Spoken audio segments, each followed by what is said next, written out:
әрбір екінші адамда статистика бойынша анемия, давление, қан қысымы орнында емес, 40 жастан бастап уже көбісінде аурулар шығып бастайды екен. Және де 60-70-ке келген кезде 90%-ында давлениесі жоғары, орнында емес, буын сырқырауы, сондайлар болады да. И оған кәрілікті жасау үшін уыз дәріні іше береді. Ал кәдімгі табиғи өнімдер ұсынатын болсаң, барлығы ой жоқ, маған керек емес, мен дәрігерімнен сұрайын деп өздерінің организмдерін дұрыс емес дәрілермен құрта береді. Сіз дәріні ішесіз, бірақ сіздің бір ағзаңызға пайдасы болғанмен, ол екінші ағзаңызды уже құртып жатады. Шетелде мүлдем дәрі ішпейді. Мысалы, Кореяда жұмысқа алатын келсе, сіз витамин ішесіз бе, оны міндетті түрде сұрайды. Егер сіз ішпейтін болсаңыз, олар сізді жұмысқа қабылдамайды. Өйткені ойлайды да олар, витамин ішпей тек дәрі іше беретін денсаулығы жоқ адамдар, олар жұмыс жасай алмайды.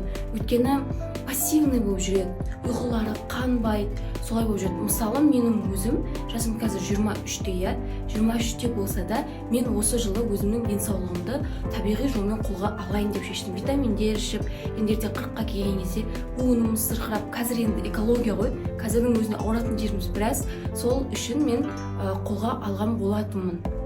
Қазір осы саумалын ішіп бастадым. Мен айтпасам да саумалының пайдасын қандай екен білетін шығарсыздар, сіздің асқазандағы жараларыңызды жақсартады, бауырыңыздың жұмыс жасауын дұрыстайды, өтіңізді тазартады, қаныңызды сұйылтады. Енді олардың барлығы жақсы болғаннан кейін сіздің уже қан қысымыңыз да орнында болады, ұйқыңыз да тыныш болады.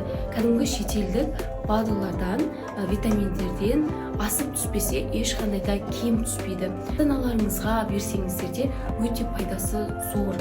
Ертең ауырып қалып, қанша денеңізге, ағзаңызға пайдасы жоқ дәрілерді іше бергенше, осындай витаминдерді ата-аналарыңыз тірі кезде қадірлеп алып беріңіздер, денсаулығын ойлаңыздар.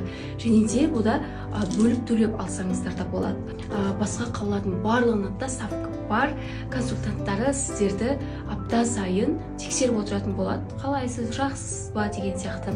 Ауырып еміз дегенше ауырмайтын жол іздейік қазірден бастап.